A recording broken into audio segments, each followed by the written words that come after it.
For a long time, there have been very many critiques of war, its effect on human life, and its effect on liberty.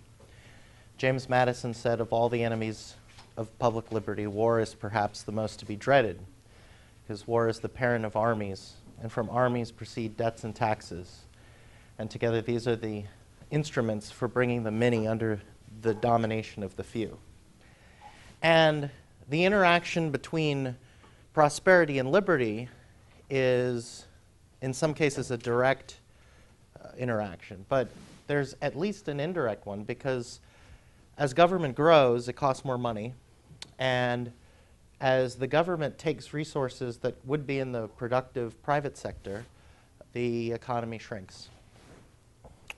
The history of war is, in many cases, in many senses, a history of government. Up until a couple centuries ago, the main expenditure of practically all governments was war, or the preparation of war, or in any case, defense of the realm, militarism, and so forth. Today, because of the advent of the welfare state and many of the other programs, it's often associated with other things, such as healthcare or schools and so forth. And government's has long been involved in such things. But at its core, government is a war machine. And this is certainly true in American history. The federal government was, by all means, rather small until the Civil War, at which time the government spent far more than it ever had before, probably combined. And after that, although there were some big projects and Reconstruction and some tariffs and corporate welfare and so forth, it was World War I that again vastly expanded the government.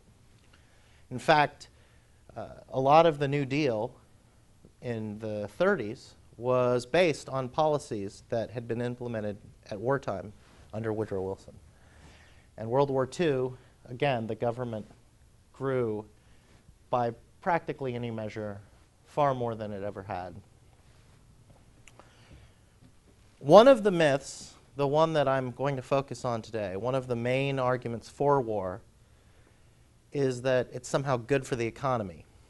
There's a sense in which this is very much related to the old mercantilist myths about how imperialism was good for the overall well-being of the people, and it relates to what Adam Smith debunked in Wealth of Nations.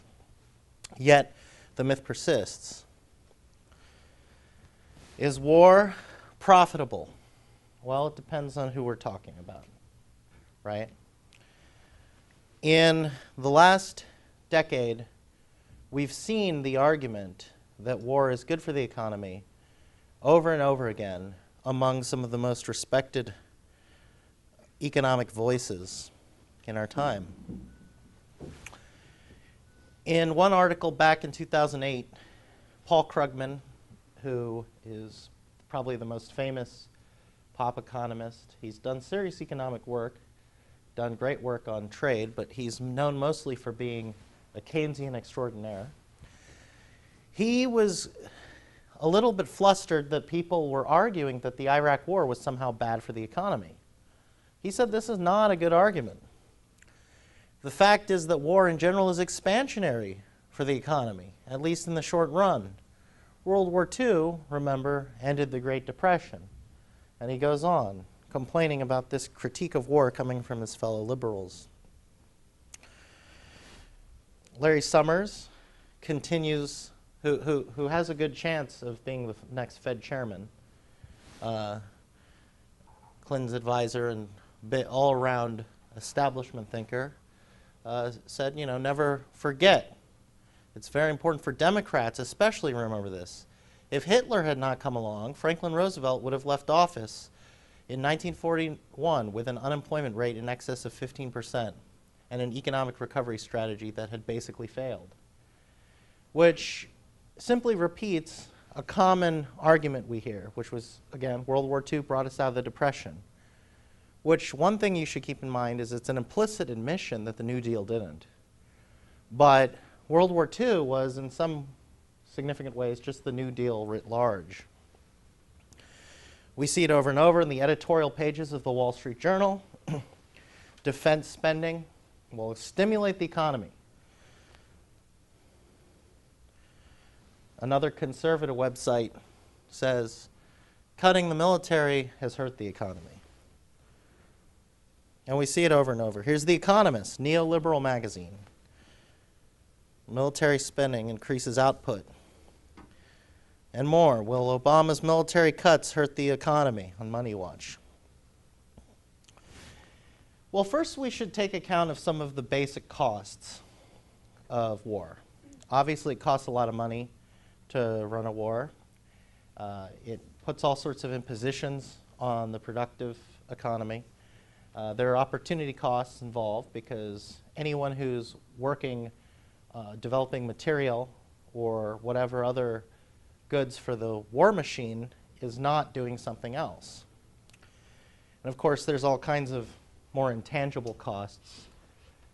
People dying, well, they're not intangible, but they're not as economically measured. People dying, people being hurt psychologically. Who benefits? Well, although it's often associated with the left these days, this talking about the military-industrial complex, it was, of course, the Republican President Eisenhower on his way out who warned about the influence of this sector of the economy that was all about profiting off of war contracts and had a lot of political influence. We see also secondary beneficiaries. There's the defense contractors, of course, but there are also sometimes certain economic interests that benefit from specific interventions that are waged either to open up markets or to close markets of competitors. And of course, one thing that should not be lost, especially if you appreciate public choice, the state itself. The state itself is its own economic interest. It has its own logic. It has its own incentives. The military-industrial complex is very real. These are some of the most politically powerful corporations in the United States. And a great deal of what they do is tied up with the non-market sector of government spending. It is what we could call the socialization of cost, since we all have to pay taxes, and the privatization of profit, because we don't all get the rewards. Another major participant in the military-industrial complex is the banking establishment, which, especially in early wars, was necessary to finance this through inflationary policies. This is a short monograph by Murray Rothbard, Wall Street Banks and American Foreign Policy. You can find it online. I recommend it. This edition I especially recommend because I wrote the introduction to it. So make sure you catch that. Then, of course, we see just in general an entire corporate state. The unholy alliance between big businesses, some of which are a little bit less conspicuously involved in the military state than the defense contractors, but who contract with government and provide services or otherwise benefit from markets being manipulated in service of war. And yet, we constantly hear that overall, this is good for the economy. And it's certainly good for a lot of people's economy. It's good for the contractors. It's good for people who work for them.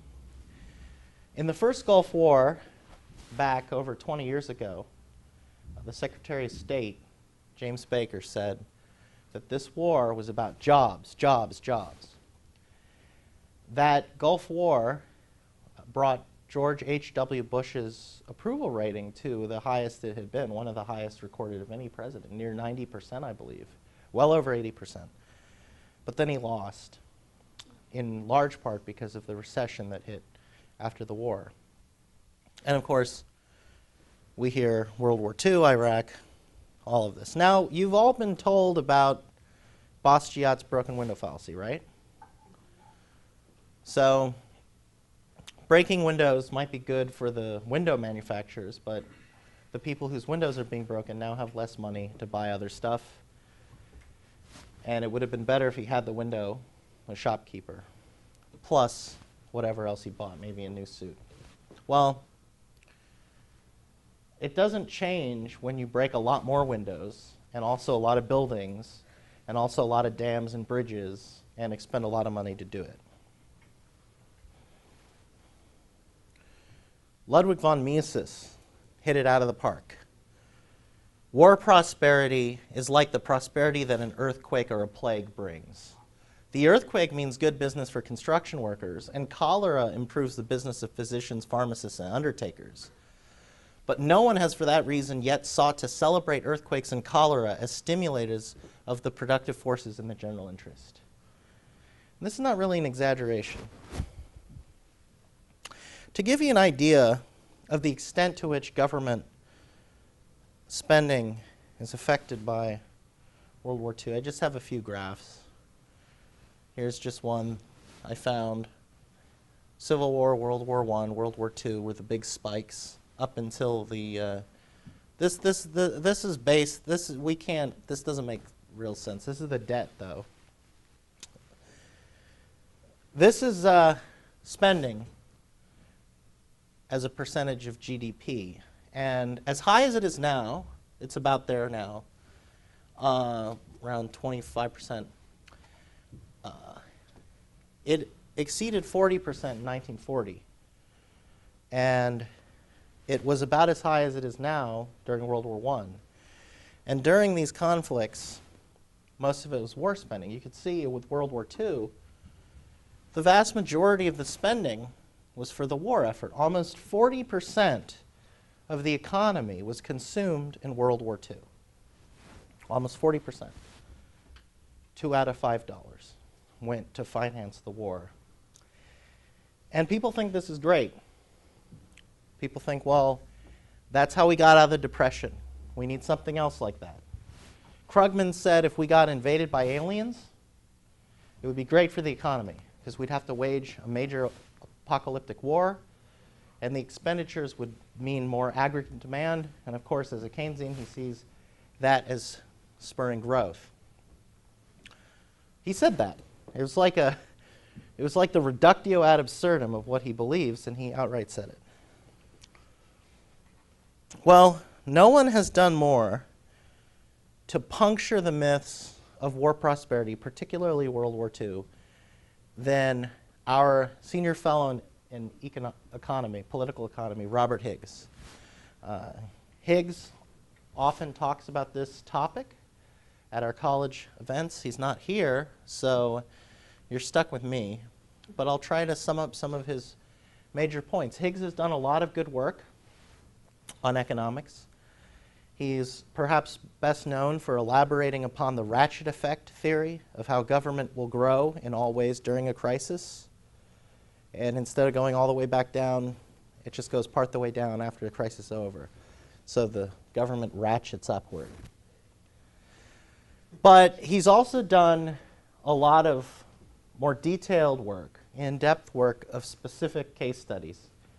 And his wonderful book, Institute book published by Oxford, Depression, War, and Cold War, has a lot of these studies in it. So I strongly recommend that. Basically, the reason people think World War II ended the Depression, there are two main reasons: unemployment and GDP. Unemployment did fall to close to nothing, but I think Ben Powell mentioned that's not hard when you have 11 million conscripts. If you force everyone into work, then you can get rid of unemployment. But we have to consider, as if we're going to be more individualistic about it, is it really good for those soldiers' economy? Because the economy isn't just about aggregate numbers, it's about the well-being of people. And if you're stuck in a trench being shot at, or if you get killed or maimed, it wasn't really good for your economy. So that's the main thing that went on with with the labor force, as there was conscription. And 4/10 of the labor force in general were involved with a war effort, focus on the war effort, which is about the same as the amount of GDP.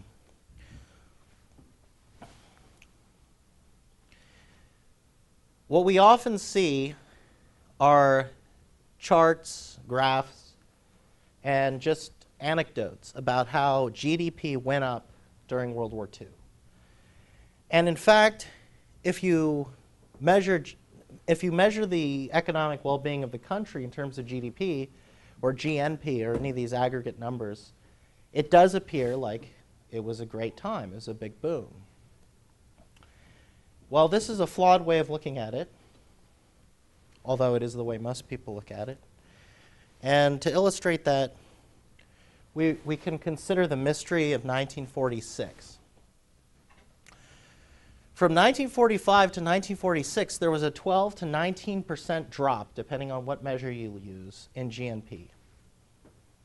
12 to 19%. The biggest such drop in American history, I believe.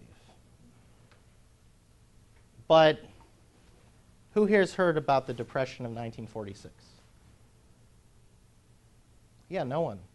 We never hear about the Depression of 1946 because 1946 didn't have a depression. It was a great year for the economy. You know, a lot of people at the time said, all these soldiers coming home, we're not going to have work for them. We need to have some major program to put them to work. Well, they couldn't get such a program passed, and within a couple months, the soldiers found work. What really happened in 1946 was a lot of the command controls of the economy and a lot of the spending in World War II had declined, which meant more resources for the rest of us. You see, it's not about how much is spent. The government can always just produce, the government can force people to produce things, take them, spend. It can inflate, which changes and at least makes very difficult our measurements of GNP. And also, when the government spends money on something, the amount it spends doesn't reflect real prices because they're just made up. There's no market forces. It's not really a voluntary transaction. So the government could theoretically say, we're going to spend $30 trillion next year on this lollipop, or let's say this glass of water. I mean, it's an absurd example, but if you look just at GNP, wow, it must be the biggest boom in the history of the galaxy, 30 trillion. But it's artificial. It doesn't actually speak to the well-being of the average person, because you can't measure the well-being of the average person in terms of gross national product, when that's just summing up how much the government's spending. If you look at, and there are several ways to measure this, if you look at personal consumption, how much the average person got to consume on their own, 1946 saw a huge rise in such consumption. The average person lived it up better in 46 than they did before, even though the national expenditures were so much lower. Even though isn't actually the right phrase. Because is the right phrase. During World War II, the living standards of flesh and blood people in the United States wasn't very good. The draft wasn't good for the people being drafted. There was a decline in private investment. Rent controls meant that people lived in inferior housing. There was a shortage of all sorts of basic goods that today would be considered nearly necessities, if not necessities. A lot of things were rationed, which meant that you just couldn't get these things beyond what you were allowed, like it was some sort of central control economy, which it essentially was in some ways. You know, each family or each person would get their ration cards about what they could buy. So, for example, you know, this was what you were limited to for the week in terms of eggs and meat. a lot of goods were rationed. Tires, cars, bikes, gasoline, food, typewriters, stoves, shoes, sugar, coffee, and fuel. And of course there was a propaganda campaign to discourage consumption outside of the government controls. If you ride alone, you ride with Hitler. That's kind of scary. It's a little bit edgier than the carpool lane type of encouragement, isn't it?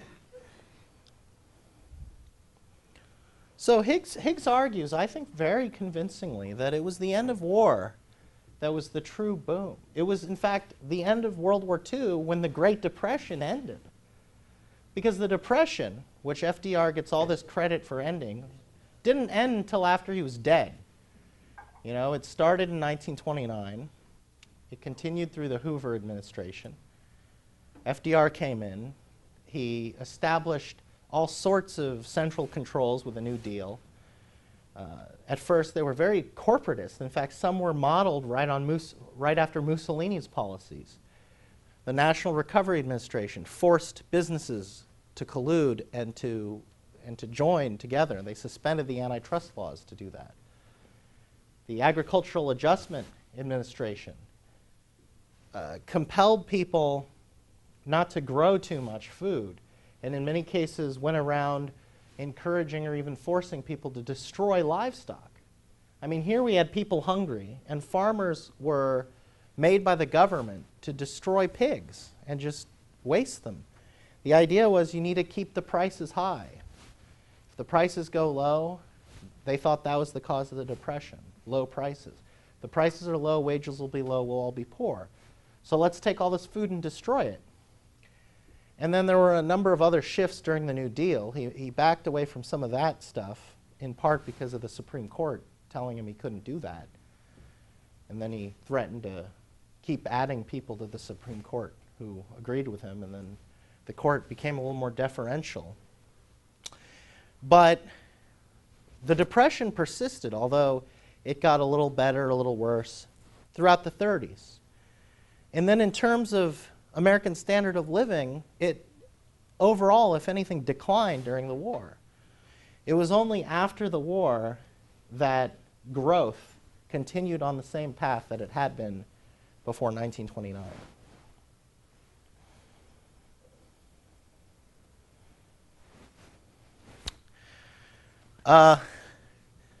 Lenin, the communist, had an innovation upon Marxist thought when he said it was imperialism that allowed these Western capitalist powers to get richer and richer, and even for the masses under these powers to get richer.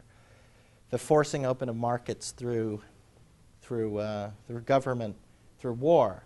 And interestingly, after 9/11, you saw a little bit of this, though it wasn't quite Leninist, but you saw a little bit this reasoning leak into some of the conservative literature because they wanted to defend the wars in any way they could. And prosperity was one of these ways.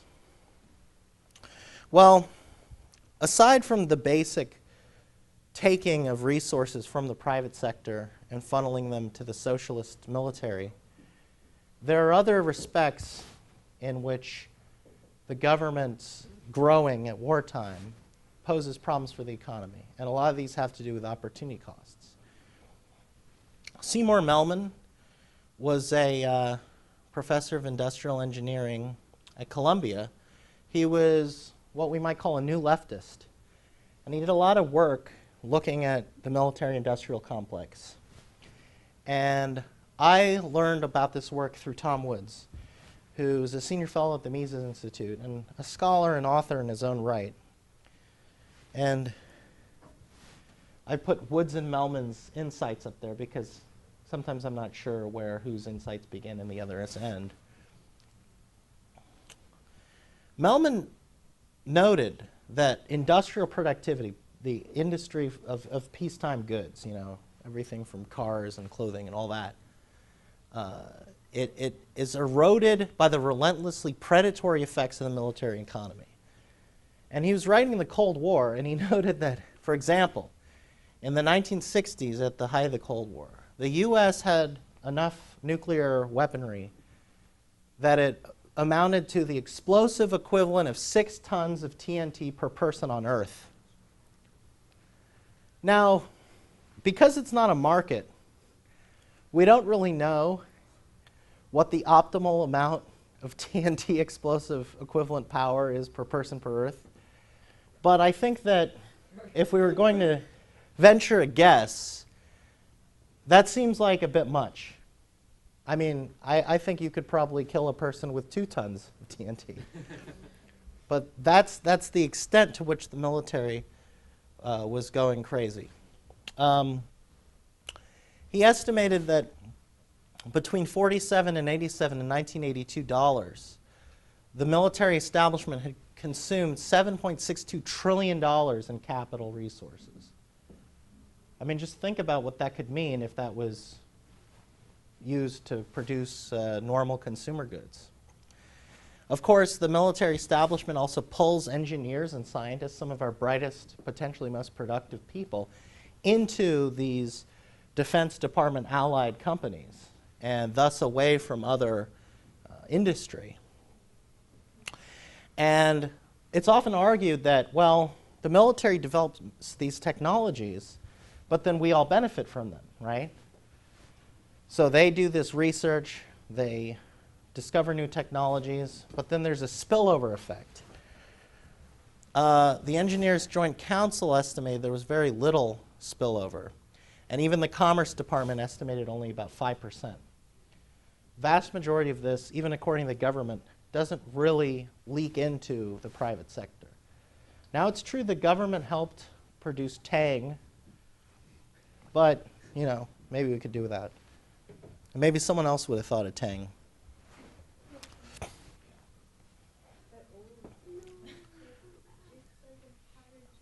In the current military, at the these figures are just a couple years old. Just to give you an idea of how much it costs to have this huge military establishment, an Abrams tank uses 3.8 gallons of fuel per mile, and more on oil in a second. The Pentagon uses enough energy in a year to power all U.S. mass transit in the country for 14 years. Training a combat pilot costs $5 million.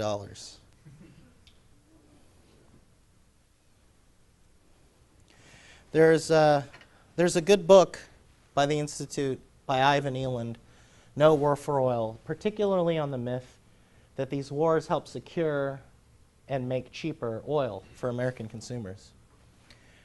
There was also a good article in 2008 in the American Conservative. I think the article is called No Oil for War. And at the beginning of the Iraq War, a lot of protesters saw the Iraq War as this simple grab of oil and resources. And although there were definitely economic interests in play, that was far too simplistic. It was not just an attempt to steal a bunch of oil. That's not the way the oil market works. Saddam Hussein lorded over a lot of oil, but you can only drink so much of it. The way to make use of oil is to sell it. Once it's on the world market, we can get it. Questions at the end, please. But this article in the American Conservative noted that the average American GI was actually using 20.5 gallons of fuel every day, and that at its height, Operation Iraqi Freedom, the Iraq War, consumed 3 million gallons of oil a day. And thus the conclusion was actually, even if you look at it this in terms of oil, it actually takes a lot of oil to run a war like this. We're not making oil cheaper, we're making it more expensive. Which helps explain why, before the war, it's not the only explanation, but I think that it certainly doesn't run counter to it. Gas was what? What was gas? Oh, you don't drive. In 2002, it was under $2. It was cheap compared to now. And then it went up to $4. At one point, Bush was asked about the prediction there'd be $4 gas. He said, I've never heard that. Well, that's the new normal.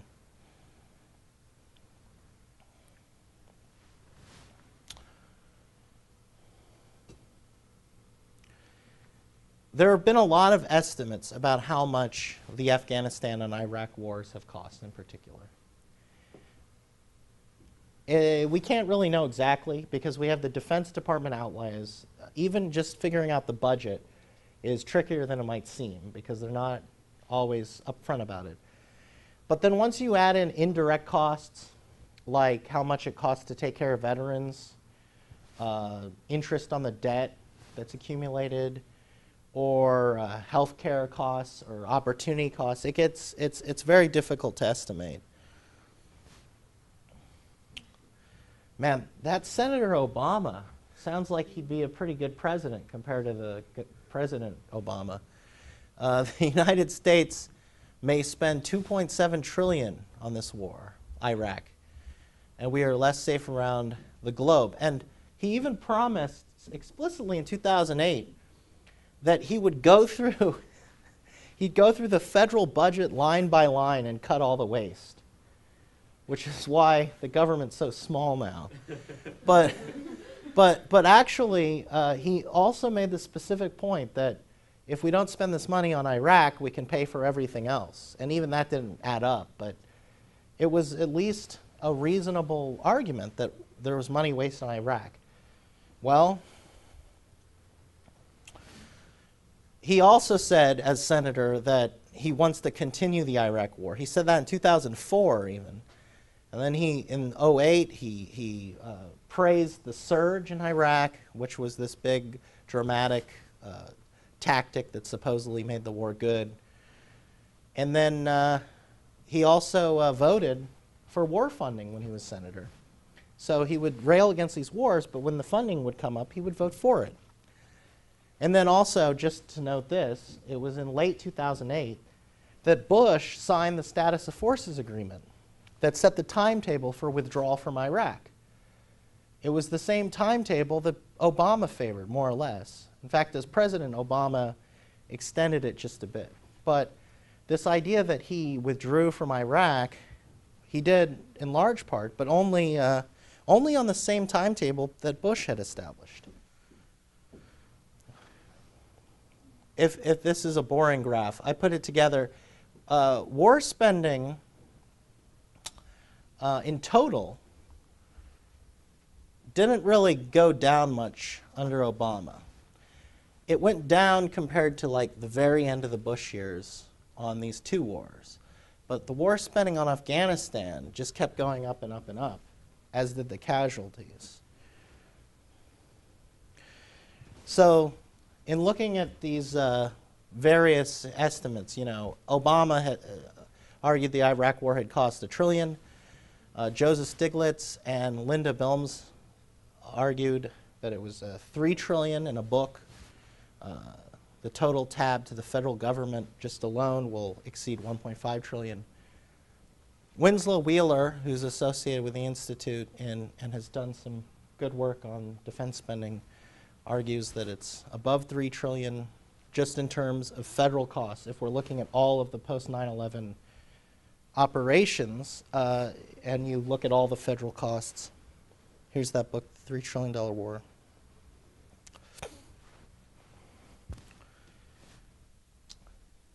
In 2001, before 9/11, the federal defense budget was about $400 billion.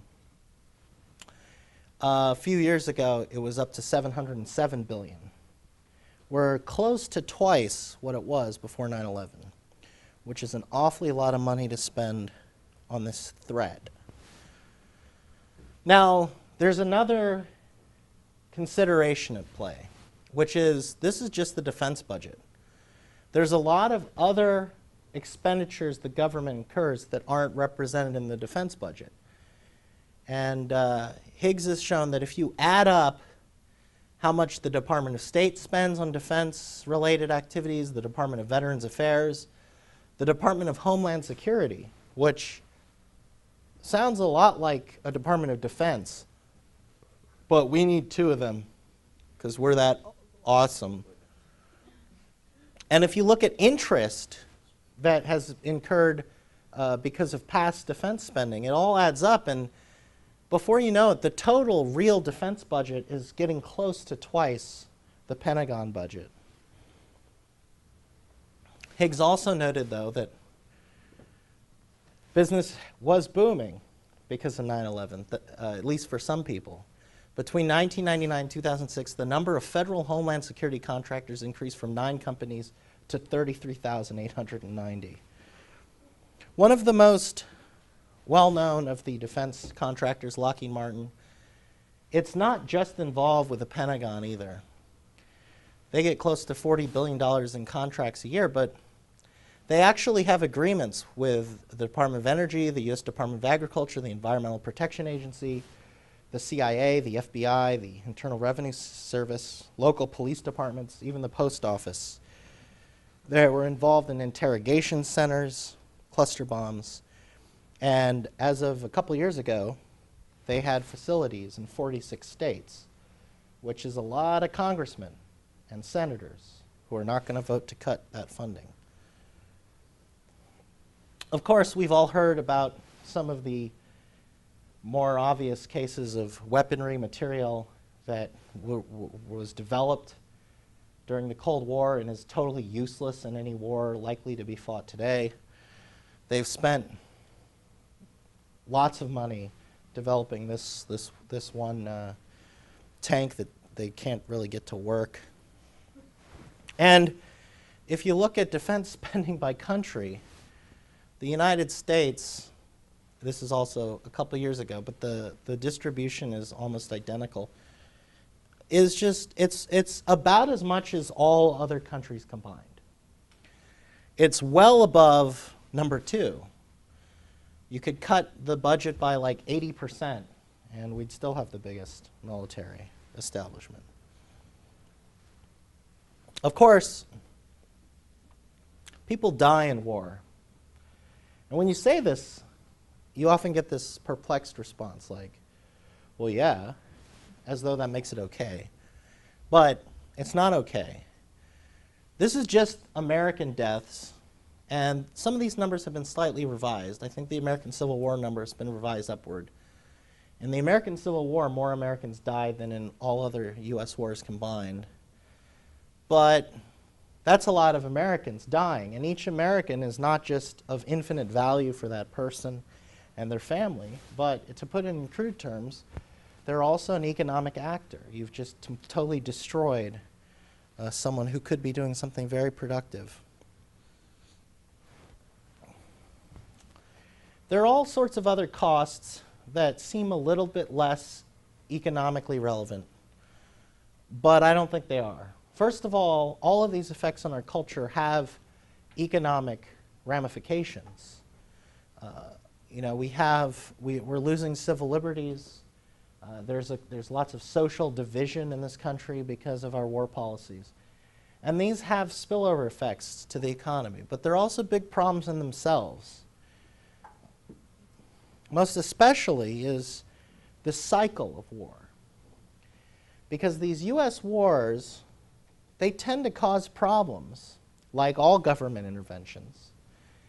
And the solution that we're offered, as with other interventions, is we need more intervention.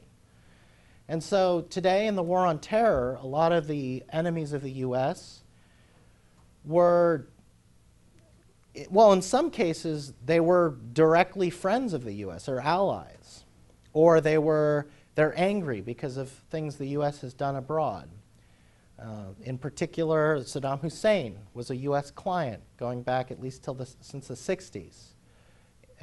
And the Taliban and the Mujahideen that in many ways became Al-Qaeda and the Taliban, these were seen as freedom fighters back in the end of the Carter years and the beginning of the Reagan years in fighting the Soviet Union. In fact, a lot of the rise of radical Islam can be attributed to the U.S. and other Western powers poking the hornet's nest, in many cases to somehow create a shield against the communists and their supposed allies in the Cold War. And so, for example, Saddam was favored because he was supposedly anti-socialist. And of course, the Cold War, where the communists were the big enemy, and they were very scary and had a dangerous, murderous philosophy that spread, and they had lots of nuclear weapons. Far more serious threat, insofar as that goes, than anything the U.S. faces today, at least with Al-Qaeda. But the communists were America's allies in World War II. And World War II itself was a consequence of the tensions in Europe and Asia, and the rise of particular regimes and ideologies, especially fascism and communism, which themselves rose from the ashes of World War I, which the U.S. entered to make the world safe for democracy.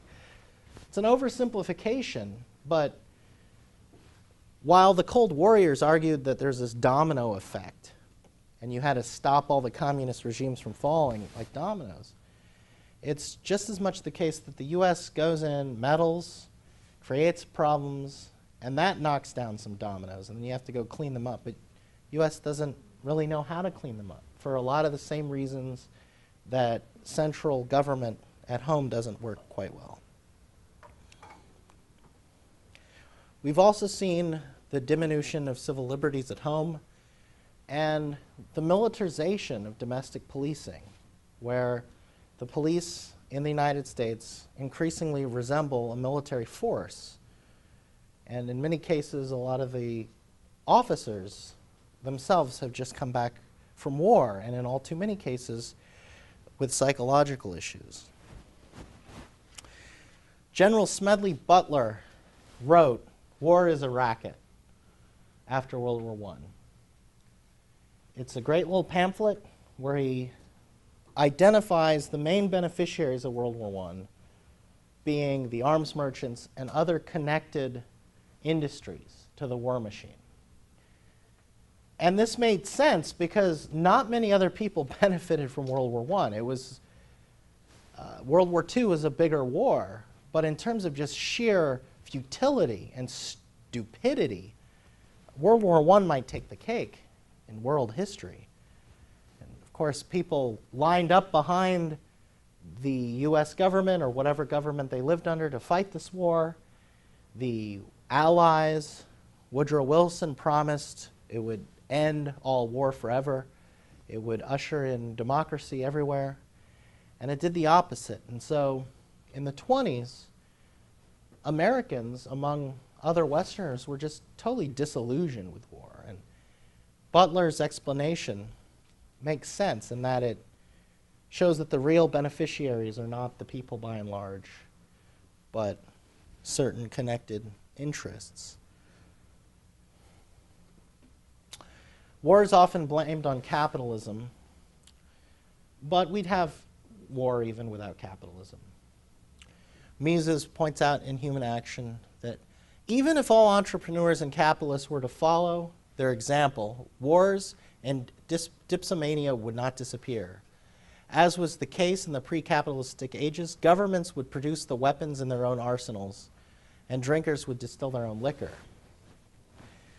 Government can produce its own weapons. Now, it won't do as good a job, which is the one good thing about a total socialist state is it's just a basket case, and it can only hurt so many people, I guess, unless it has nukes and is run by someone who truly is nuts. But in general, the governments do benefit from having these quasi-private companies to deal with. But it is very much the case that although war benefits some capitalist interests, we could call them, or mercantilist interests, it pre-existed capitalism. It is not just a function of people making money. It's a function of states making war. But it is also the case that the people who push for war often have money to get from it. But again, as I said, the state has its own logic, its own interests, and you don't need a bunch of rich people meeting in a room trying to get money, because the government gets something even sweeter than money: power. War is the health of the state, as Randolph Bourne said. So really, since it's the governments that wage these wars. And since so many benefit from these wars in this concentrated benefit sense that public choice teaches us about, and because war is not good for the average person, it's really up to us to usher in a future of peace and to say no to the racket. Thanks. I have time for some questions. If any of you want to ask them. No questions? None at all? I didn't say anything controversial, I know. Was it that unclear or was it that clear? Or is it just that it's the very end of the week? And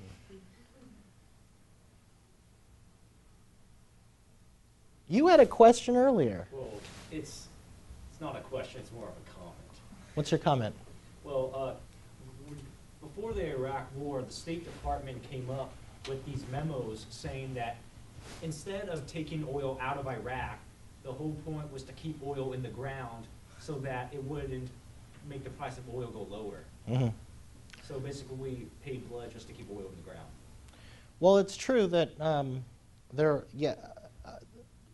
I believe that. I know that that to the extent there was an oil angle, it was more the people who benefited from the Iraq War benefited from the removal of some oil from the market, including the destruction of a lot of the oil. Now, some people back then were saying, there was one guy who said the war would cost like $50 billion, and he got fired for suggesting it would cost nearly that much. Of course, it cost far more than that. And another thing that people were saying then, some of the Bush's people, is the war would be free because the oil revenues would pay for it, which implies that the U.S. can just go in and steal someone's oil and then use it to pay for the war. But even that didn't work out. So mercantilism is evil, but it also rarely works. In your opinion, what, if any, would be the legitimate use of a Defense Department in military action? What's the legitimate use of military action in the Defense Department? Well, in theory,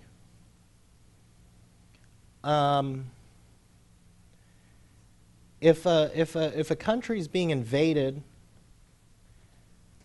or attacked,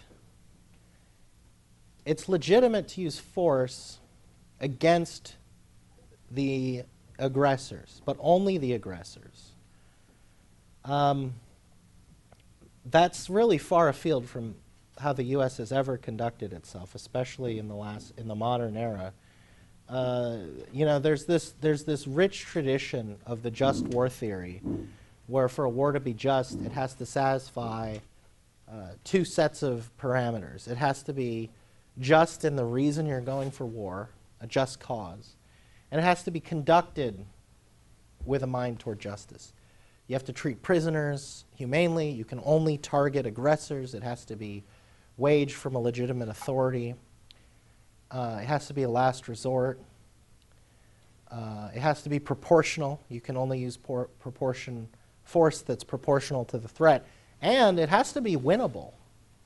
This is actually one of the more interesting.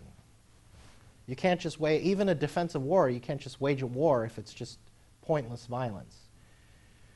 Well, I'd say most wars in American history, if not all of them, fail at least some of those criteria. Also, strictly speaking, I think it's immoral to force people to support a war effort, even if it's just. So I think it's immoral to tax pacifists to make them pay for war. I think it's certainly immoral to force soldiers to, we have terms of service, where you join the military and you can't quit. And because of stop-loss orders, some people have been sent to Iraq 5, 6 times. That's a form of indentured servitude, which is illegal in this country in every other area. You can't actually hold a gun to your employee and forbid them from leaving.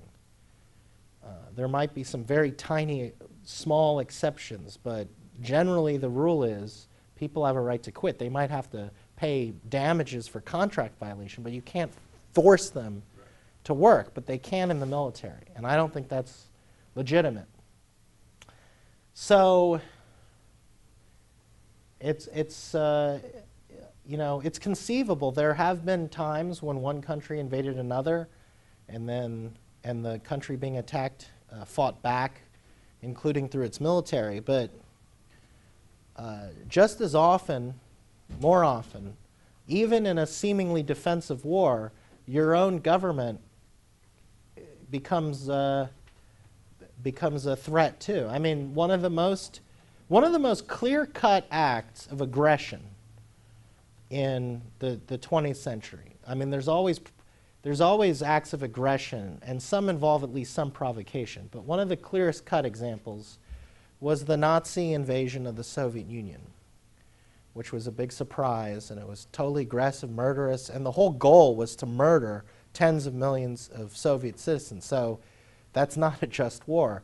And the Soviets fought back, but in doing so, the Soviet Union did all sorts of awful things to its own people. So one thing to keep in mind is, even if you can imagine a war where you're resisting an invasion, you know, they're invading by the millions, they've got guns, they're shooting people. If you don't fight back, your family's going to die. You know, like the most just war you can imagine. It's still not a good war. It's a disaster. Mises stressed this, including for the economy. It's the worst thing. So war, even if you think a war is defensible, it should never be celebrated. I don't think that you need a centralized military establishment like the United States has to defend for defense of nation. I think there are alternatives. I would move more toward a decentralized kind of combination of militia and private defense, actually. And the more decentralized defense system of Switzerland actually helped them quite a bit, because in World War II, there were other reasons, but I believe the principal reason that Hitler didn't try to absorb Switzerland, even though they had a lot in common culturally and more than a lot of the people he did try to absorb, and even though they were surrounded by the Nazis, was because they had a decentralized defense policy where each community defended itself. Every home practically had a rifle. I've heard a story about how the Swiss government told the people, if we get invaded and we surrender, we, the government, don't listen to us. Just keep fighting. Now, it's hard enough to invade and conquer a country and take over its government, but to take over each neighborhood is quite a bit more difficult. And another advantage of having a far more decentralized, less political defense establishment is it's better PR, you know. When a country like Iraq is invaded by the United States, I consider the Iraq invasion an act of aggression. But one thing that clouds the waters is that Saddam's government was evil and very Saddam committed all sorts of human rights abuses. And so for the international opinion, the Iraq war, although it was opposed by the majority of the people in virtually every country on earth, it was still a little bit seen with a little bit of ambivalence. But if you have a truly free society that doesn't rely on a lot of militarism, and then you get invaded, the world's going to look much less favorably upon the invader. So, as counterintuitive as it might be, I think that all in all, our current system only makes us more vulnerable to attack. It makes more people want to attack Americans than would have any interest to otherwise. And it's possible to think of, I don't think taxation and conscription and stop loss and regimentation and all the ways the government goes about building up war machines, I don't think any of that's good. It's possible, given all of that, for a government to be involved in the defense of its people. But I think you'll see more often the government doesn't come to the defense of the people as much as it forces the people to come to the defense of it. A more specific example, you can kind of illustrate this in a historical event. What would the proper response to the attack on Pearl Harbor have been? Well, Pearl Harbor was attacked by a desperate Japan that generally didn't want war with the United States, but was cornered. The Roosevelt administration did a lot through trade restrictions, through supporting Japan's some of Japan's enemies, like the Flying Tigers in China. The Roosevelt administration won it in that war. Americans, by and large, rejected the idea of getting in World War II, in large part because look what happened with World War I. And in particular, the Americans didn't want to go to war with Germany. FDR's primary interest in that war was in fighting Germany in defense of Britain and British interests, with which he had very close connections. He had promised Churchill that he would help get America in that war. But he decided that the best way to get America in that war was through the back door, through Japan, a war with Japan. And he came up with all kinds of schemes about triggering a first shot. And for a while, the idea was, well, if they attack American interests at the Philippines, you know, maybe a lot of Americans will die, but we'll get in that war, and that'll be good. So Pearl Harbor was not exactly an unprovoked attack. It was still an act of aggression. It was immoral, obviously. Soldiers as well as civilians were killed. But I think that, speaking just for myself, I think, well, so it's difficult to say what would you do, because I am not Franklin Roosevelt, and I wouldn't have agitated the Japanese in the first place. But if I'm like forced, if it's like December 8th, 1941, and all of a sudden I'm president, I would do what I could to resolve it with less violence, with least violence possible. I would not, you know, draft millions of Americans, lead 400,000 of them to their deaths, go to Japan and firebomb dozens of cities and kill 1 million civilians. So I don't think that the way the U.S. conducted itself with Japan was moral or just or necessary to defend itself. I think after Pearl Harbor, which was this desperate attempt to destroy the American fleet, Japan, you could argue, well, something had to be done, but Japan wasn't an ongoing huge threat to the continental United States even after that. So I would have not gone the route of total war, which ended up consuming far more American lives than died on Pearl Harbor.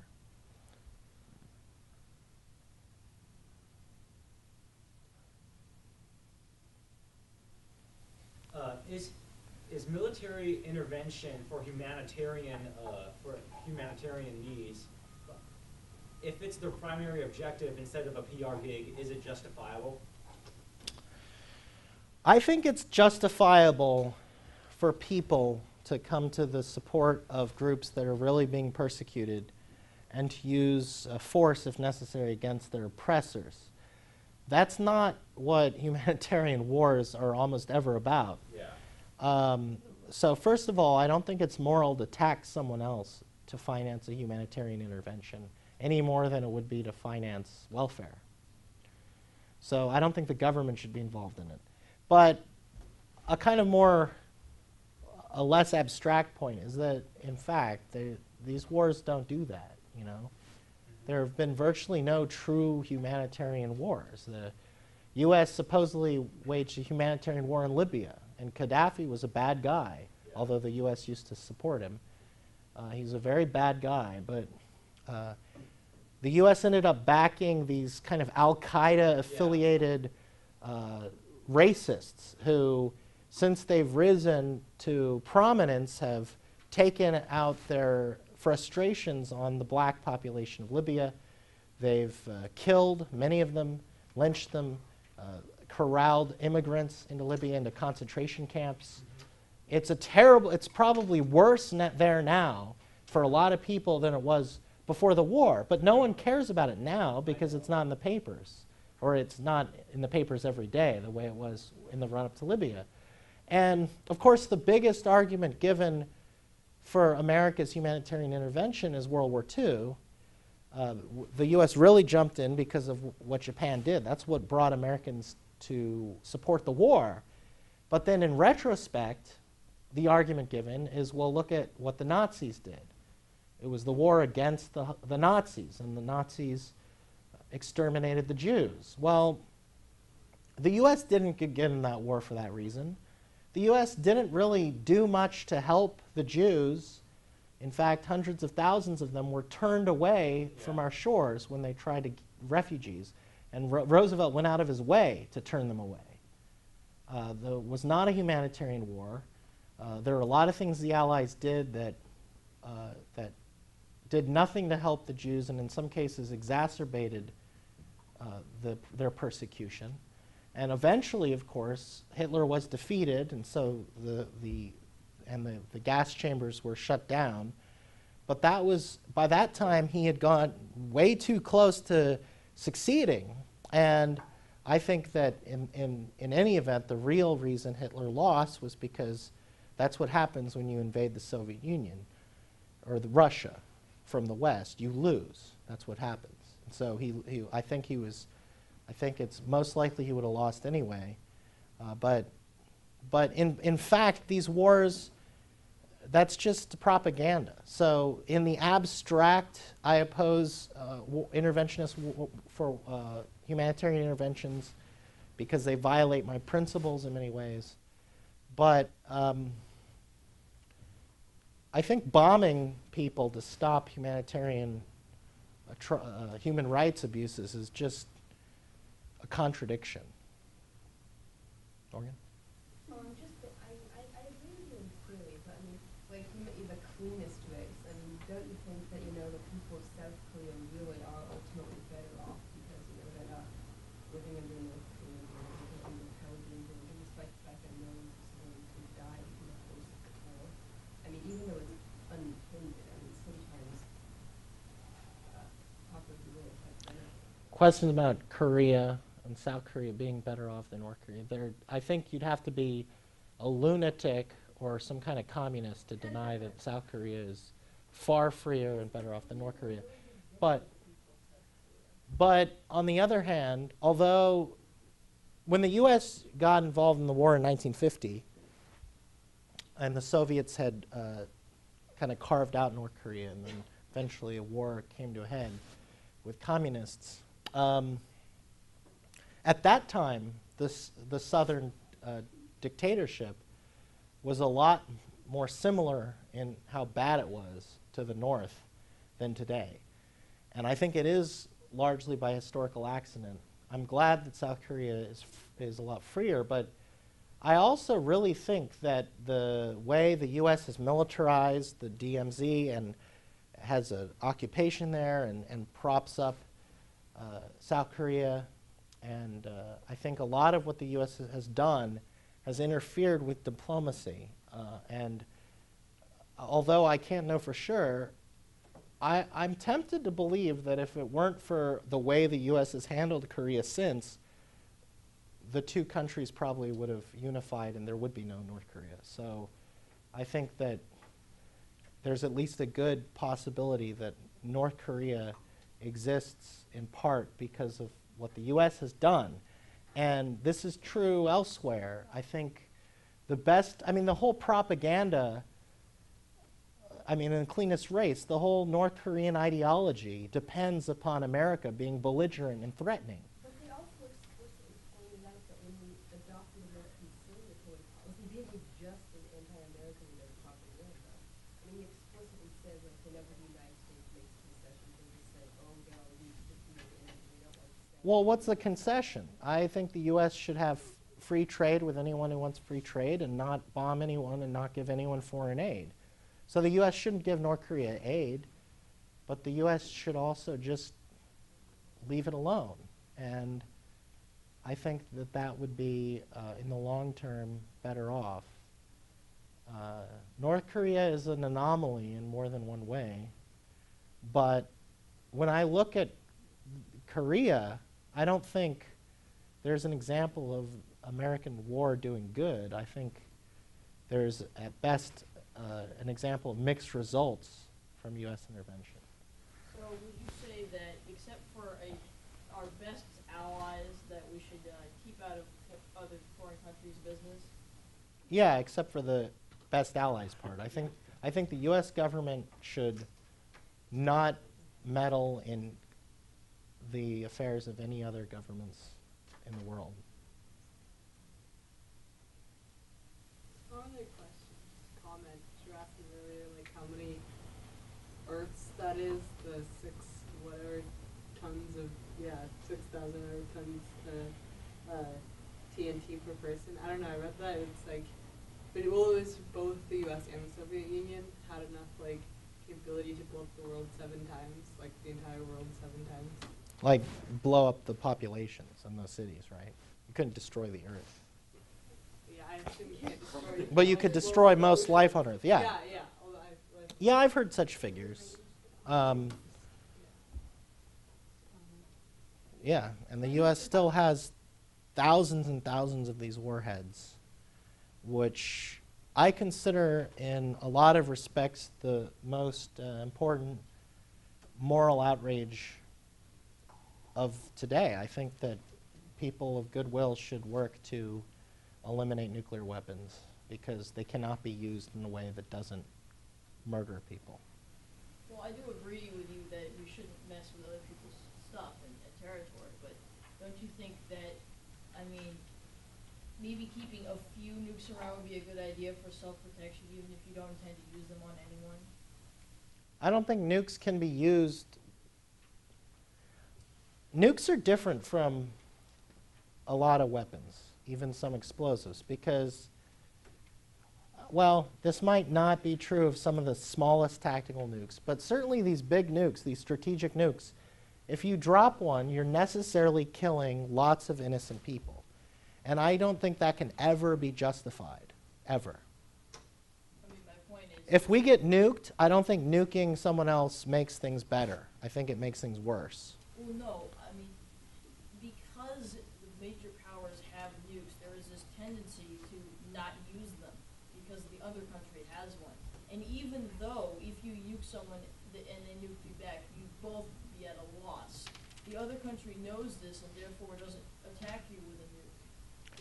Well, that's the idea. Like a defensive weapon.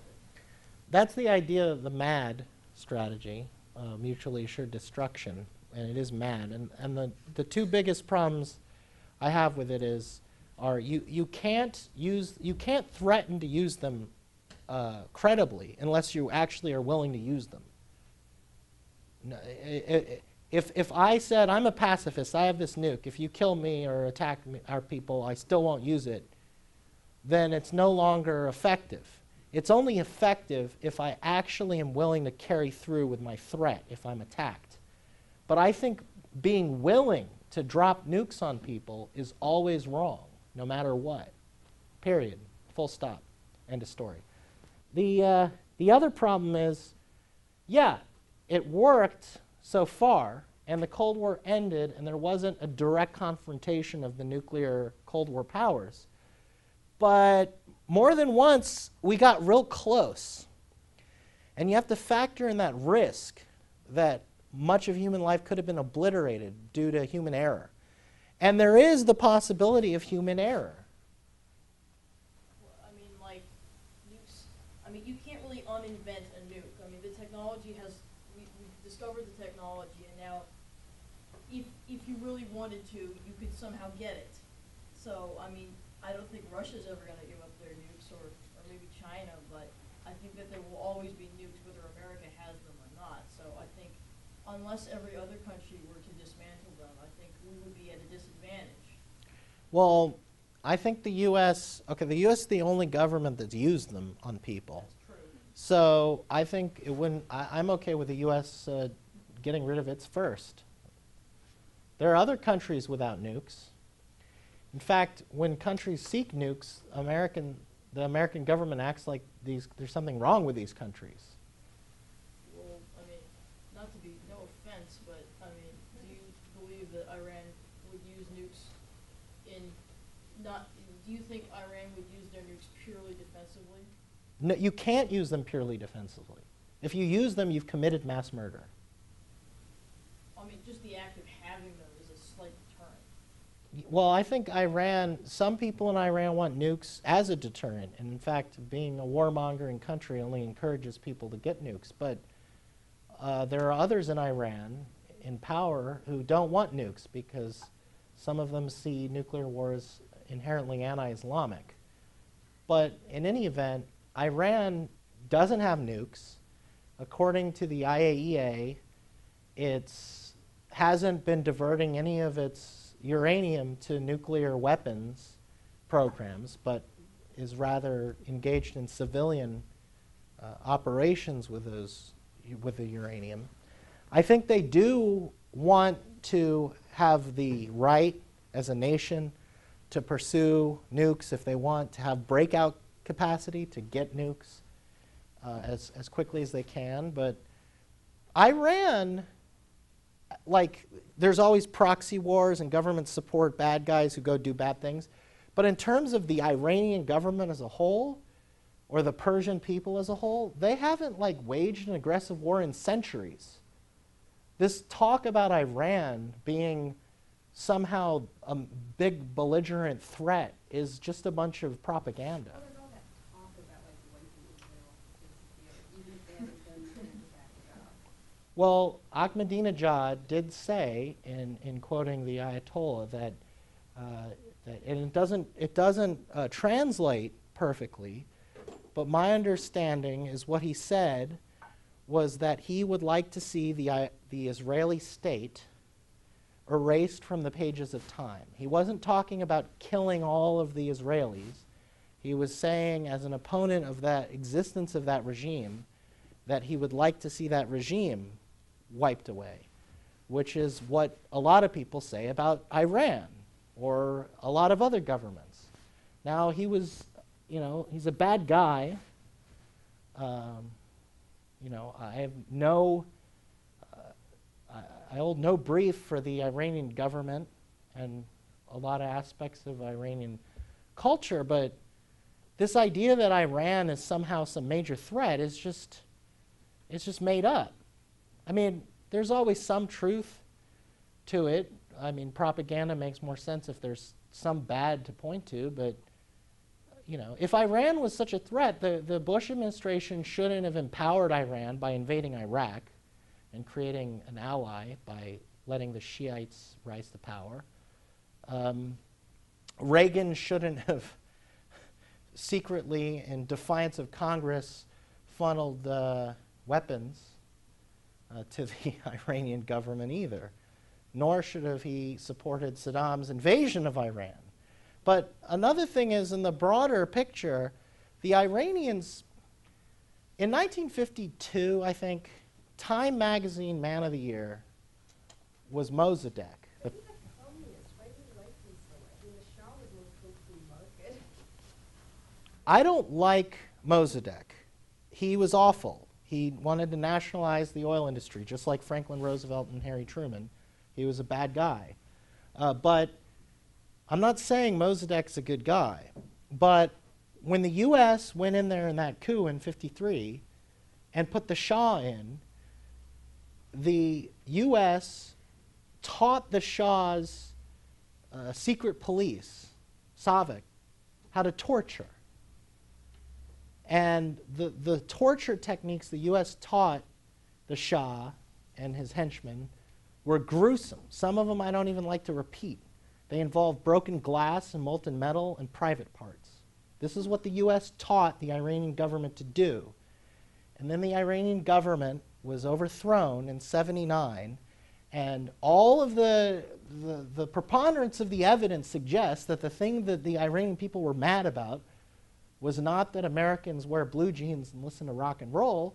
It was that the U.S. supported this awful, torturing, monstrous regime. And then that radicalized whatever you might think of Mossadegh or the Shah. U.S. intervention in Iran in the 50s ultimately led to the rise of the Islamist revolution in Iran. It's just one more example of how this meddling causes more problems than it solves. And back in the day, you know, including under the Shah, but beforehand too, the Iranians were a lot more, especially beforehand, the Iranians were a lot more pro-America because Americans didn't mess with them. They didn't like the British, but they were fond of Americans, and we had a lot of cultural exchange. And there's still most, you know, the young people in Iran are fond of America. You know, they like watching our TV and stuff. And the worst possible thing you can do for Iran is to go to war with it, because then you're just going to bring the craziest people, you're going to solidify their power, you're going to wipe out all the reformist agitation and spirit that's there. So you don't have to like Mossadegh to oppose the CIA going in there and overthrowing him and putting some other bad guy in. I don't like Obama, but if some foreign secret police came in and overthrew him and replaced him with some guy, and the guy went around torturing people, even if he cut taxes, I think we'd resent it. Are you familiar with the prisoner's dilemma? Yeah. Do you think that, like, people in general are good enough to be trusted with the prisoner's dilemma of nuke disarmament? I don't know, but I think it's a moral requirement that we get rid of these things, and I think that we need to start. You know, you want to get down and keep just 5? Well, that's a good start.